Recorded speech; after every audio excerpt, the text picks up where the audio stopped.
বিশ্ব সংবাদে আপনাকে স্বাগত। শুরুতেই জানাবো হাতে পাওয়া সর্বশেষ আন্তর্জাতিক সংবাদের শিরোনাম, পরে বিস্তারিত জানিয়ে দেব। এই মুহূর্তে হাতে পাওয়া সর্বশেষ গুরুত্বপূর্ণ আপডেট বাংলা সংবাদ। শুরুতেই থাকছে খুনি হাসিনাকে পৃষ্ঠপোষকতা, বাংলাদেশে অশান্তির অপচেষ্টার পরেও ভারতের সুসম্পর্ক রাখতে চান পররাষ্ট্র উপদেষ্টা মোহাম্মদ তৌহিদ হোসেন।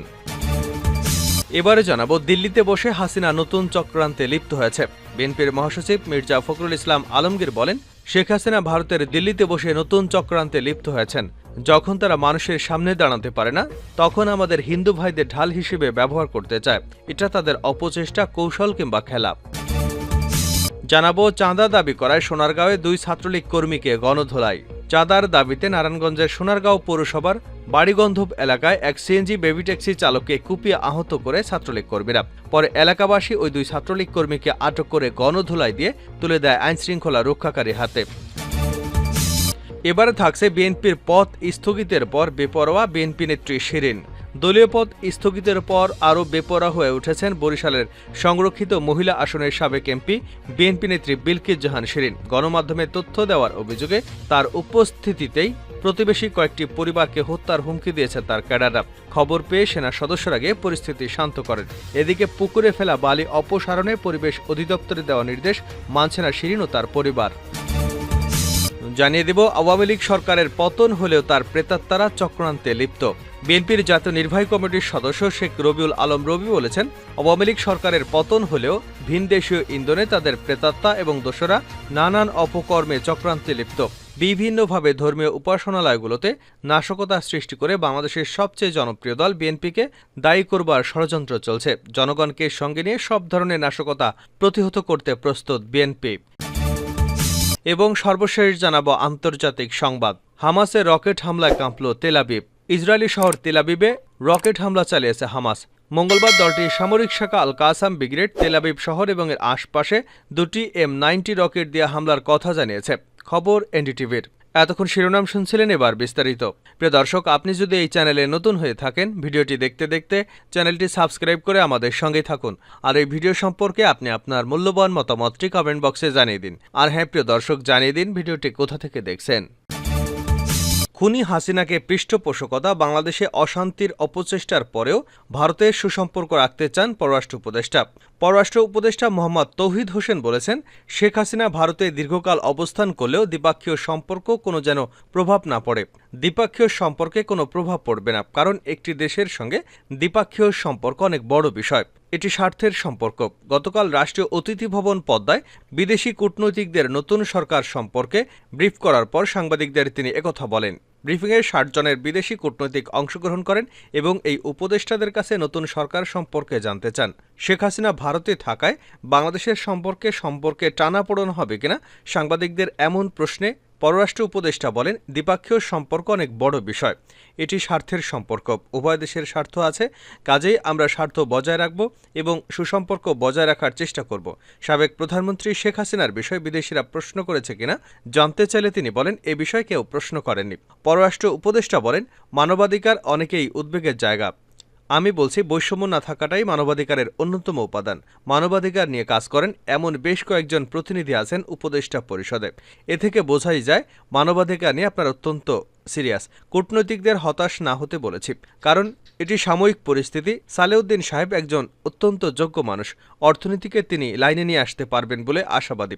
কাজে নিরাপত্তা এবং মুনাফা সবকিছু ভালো হবে। তারা যেন সাময়িক অসুবিধাকে গুরুত্ব না দিয়ে দীর্ঘমেয়াদী বাংলাদেশের যে একটি ভালো বিনিয়োগের জায়গা সেটি বিবেচনা করেন।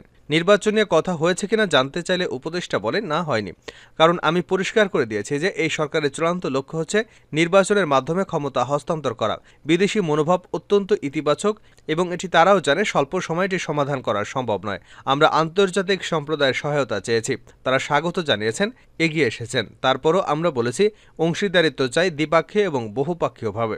এর মধ্যে জাতিসংঘ রয়েছে যারা এই বৈপ্লবিক পরিবর্তন এনেছে। তাদের কিছু দাবি আছে। বৈষম্য বিরোধী একটি ব্যবস্থা তারা চেয়েছে এবং এ সরকারের উদ্দেশ্যও তাই। দিল্লিতে বসে হাসিনা নতুন চক্রান্তে লিপ্ত হয়েছে মির্জা ফখরুল। বিএনপির মহাসচিব মির্জা ফখরুল ইসলাম আলমগীর বলেছেন, শেখ হাসিনা ভারতের দিল্লিতে বসে নতুন চক্রান্তে লিপ্ত হয়েছে। যখন তারা মানুষের সামনে দাঁড়াতে পারে না, তখন আমাদের হিন্দু ভাইদের ঢাল হিসেবে ব্যবহার করতে চায়। এটা তাদের অপচেষ্টা ও কৌশল কিংবা খেলা। বিকেল 4টার দিকে ঠাকুরগাঁও সদর উপজেলার গড়েয়া ইউনিয়নের গড়েয়া ডিগ্রি কলেজ মাঠে জেলা বিএনপি আয়োজিত ঐক্য ও সম্প্রীতির সমাবেশে একথা বলেন তিনি। মির্জা ফখরুল ইসলাম বলেন, যখন আওয়ামী লীগ সমস্ত খেলায় পরাজিত হবে, নির্বাচনে হেরে যাবে, তখন তারা বলবে হিন্দু ভাইদের উপর নির্যাতন করা হয়েছে। আপনারা জানেন, বাংলাদেশে হিন্দু, মুসলমান, বৌদ্ধ, খ্রিস্টান একটি গাছের ফুলের মতো ফুটে রয়েছে। আমাদের এই সম্পর্কের মধ্যে তারা ফাটল ধরাতে চায়। আওয়ামী লীগ এগুলো ছড়িয়ে দিয়েছে আন্তর্জাতিকভাবে। বাংলাদেশের ভাবমূর্তি নষ্ট করতে চায় তারা। তিনি বলেন, আমাদের কথা খুব পরিষ্কার, যখন কোনো রাজনৈতিক পট পরিবর্তন হয়, তখন একটা গোলযোগ হয়। সেই গণ্ডগোলটা কখনো ধর্মীয় নয়, সেটা রাজনৈতিক। আমরা সবসময় হিন্দু ভাইদের ভোট পেয়েছি, তাহলে আমরা তাদের কেন আলাদা ভাবব? বিএনপির মহাসচিব বলেন, গত 15 বছরে বিএনপির 700 নেতাকে গুম করা হয়েছে, অনেক নেতাকে গুলি করে হত্যা করা হয়েছে, 60 লাখ নেতাকর্মীকে মিথ্যা মামলা দেওয়া হয়েছে। জনগণের উপর অন্যায় অত্যাচার এবং দেশের সম্পদ লুটপাটকারী এই দলের নেতারা এখনও পালাবার পথ হারিয়ে ফেলেছে বলে মন্তব্য করেছেন। মির্জা ফখরুল ইসলাম সামাজিক সম্প্রীতির কথা বজায় রাখতে হিন্দু মুসলিম এক হয়ে সবাইকে ঐক্যবদ্ধ থাকার আহ্বান জানান। যদি কেউ সংখ্যালঘু পরিবারের প্রতি অন্যায় অবিচার করে, তাদের আটক করে আইনশৃঙ্খলা বাহিনীর হাতে তুলে দেওয়ার কথাও বলেন ফখরুল। তিনি বলেন, আপনারা জানেন, প্রায় 15 বছর আমরা একটা স্বৈরাচার, ফ্যাসিস্ট, ভয়াবহ নির্যাতনকারী শাসক গোষ্ঠীর দ্বারা নির্যাতিত, নিপীড়িত। আমাদের প্রায় 700 নেতাকর্মীকে গুম করা হয়েছে, প্রায় 1000 খানিক নেতাকে গুলি করে হত্যা করা হয়েছে, 60 লাখ নেতাকর্মীর বিরুদ্ধে মামলা দেওয়া হয়েছে। আল্লাহকে অস্বীকার করে জনগণের উপর যে অত্যাচার করেছে, আমাদের উপর অত্যাচার করেছে, আলেম ওলামাদের ফাঁসি পর্যন্ত দিয়েছে, বিএনপির নেতাকর্মীদের দিনের পর দিন কারাগারে আটকে রেখেছে। আমিও কারাগারে ছিলাম অনেক দিন, তারপরেও শেষ রক্ষা হয়নি, পালিয়ে যেতে হয়েছে এবং দেশ ছেড়ে পালাতে হয়েছে। এখন আশ্রয় নিয়েছে দিল্লিতে। ব্রিটেন অস্বীকার করেছে, আমেরিকা বলেছে নেবে না। এখন পর্যন্ত ভারতও অফিসিয়ালি আশ্রয় দিতে রাজি হয়নি। এখন পর্যন্ত তিনি সেখানে আছেন। যখন মানুষের পিঠ দেওয়ালে ঠেকে যায়, তখন আর মানুষ থেমে থাকে না। ফখরুল বলেন, হাসিনা সরকার 91,000 কোটি টাকা বিদেশে পাচার করেছে। ব্যাংক থেকে প্রায় 93,000 কোটি টাকা নেই। এই টাকাগুলো তারা বিদেশে পাচার করে দিয়েছে, আর কিছু টাকা বাংলাদেশে নৈরাজ্য সৃষ্টি করবার কাজে ব্যবহার করেছে। আমি ধন্যবাদ জানাতে চাই দেশ রক্ষার ছাত্র ভাইদেরকে, যারা এদেশকে রক্ষা করেছে। সেই সাথে আন্তরিক ধন্যবাদ জানাতে চাই বাংলাদেশের সেনাবাহিনীকে, যারা প্রয়োজনের মধ্যে জনগণের পাশে এসে দাঁড়িয়েছে। চাঁদাবাজি করায় সোনারগাঁওয়ে 2 ছাত্রলীগ কর্মীকে গণধোলাই। চাঁদার দাবিতে নারায়ণগঞ্জ সোনারগাঁওয়ে পৌরসভার বাড়িগন্ধপ এলাকায় এক সিএনজি ব্যাটারি চালিত চালককে কুপিয়ে আহত করে 2 ছাত্রলীগ কর্মী। পরে এলাকাবাসী ওই 2 ছাত্রলীগ কর্মীকে আটক করে গণধোলাই দেয়। জানা যায়, সোনারগাঁও পৌরসভার নোয়াইল পশ্চিমপাড়া এলাকায় মৃত আনার হোসেনের ছেলে ছাত্রলীগ কর্মী মুসা এবং দরপদ গ্রামের মৃত শাহজালালের ছেলে ছাত্রলীগ কর্মী আলালের নেতৃত্বে 5 থেকে 6 জনের একটি স্থানীয় দল গত সোমবার রাতে স্থানীয় বাড়িবান্ধব এলাকা সিএনজি বেবি ট্যাক্সি চালক ফারুকের বাড়িতে গিয়ে মোটা অঙ্কের চাঁদা দাবি করে। দাবিকৃত চাঁদার টাকা না পেয়ে তারা ফারুককে কুপিয়ে আহত করে। এ সময় তার আত্মচিৎকারে এলাকাবাসী ছুটে এসে ছাত্রলীগ কর্মী মুসা এবং আলালকে আটক করে গণধোলাই দেয়। এ সময় ওই 2 ছাত্রলীগ কর্মীর সহযোগীরা দৌড়ে পালিয়ে যায়। এ ঘটনায় মঙ্গলবার সোনারগাঁও থানায় একটি অভিযোগ দায়েরের প্রস্তুতি চলছে। বিএনপির পদ স্থগিতের পর বেপরোয়া শিরীন।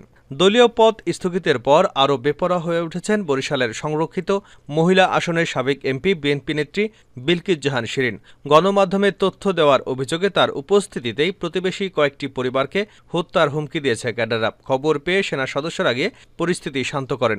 এদিকে পুকুরে ফেলা বালি অপসারণের পরিবেশ অধিদপ্তরের দেওয়া নির্দেশও মানছে না শিরীন এবং তার পরিবার। দেশব্যাপী অস্থিতিশীল পরিস্থিতির সুযোগে দখলের জন্য 10 কোটি টাকা মূল্যের পুকুর পৈতৃক সম্পত্তি দাবি করে সেখানে বালি ফেলেছিল শিরীনের পরিবার। তার এই দাবি অবশ্য মানতে নারাজ স্থানীয়রা। পর্তুগিজ ব্যবসায়ী এম.টি. ব্রাউন সেটি জনগণের ব্যবহারের জন্য দান করে গেছেন বলে জানিয়েছেন। এ সংক্রান্ত দলিলও তাদের কাছে রয়েছে। এদিকে পুকুরে ফেলা বালি অপসারণ না করায় শিরীনসহ অন্যান্যদের বিরুদ্ধে মামলা করা হবে বলে জানিয়েছে পরিবেশ অধিদপ্তরের কর্মকর্তারা। 5ই জানুয়ারি আওয়ামী লীগ সরকারের পতনের দিনেই শুরু হয় শিরীন এবং তার পরিবারের পুকুর দখলের মিশন। রাতের অন্ধকারে নগরের ব্রাউন কম্পাউন্ড এলাকায় থাকা পুকুরে ট্রাক ভরে বালি এনে তা ভরাট করতে শুরু করেন। বিষয়টি জানতে পেরে সেখানে যায় বৈষম্য বিরোধী ছাত্র আন্দোলনের নেতাকর্মীরা। তাদের বাধার মুখে কিছুক্ষণ বন্ধ হলেও ফের শুরু হয় পুকুর ভরাট। শিরীনের ছোট ভাই শহীদুল ইসলাম শামীম দাঁড়িয়ে সেটি ভরাটের কার্যক্রম তত্ত্বাবধান করেন। নাম পরিচয় প্রকাশ না করার শর্তে স্থানীয় একাধিক বাসিন্দা জানান, গত বছর মে মাসেও একবার ভরাট শুরু করেছিল শিরীন এবং তার পরিবার। সেই সময় বাধা দেয় পরিবেশবাদী বিভিন্ন সংগঠন। খবর পেয়ে আসেন সিটি কর্পোরেশন ও পরিবেশ অধিদপ্তরের কর্মকর্তারা। জনব্যবহার্যে দান করা পুকুর ভরাটের সত্যতা পেয়ে নিষেধাজ্ঞার নোটিশ লাগায় সিটি কর্পোরেশন। একই সঙ্গে শিরিন ও তার ভাই শামীম সহ 7 জনকে নোটিশ দেয় পরিবেশ অধিদপ্তর।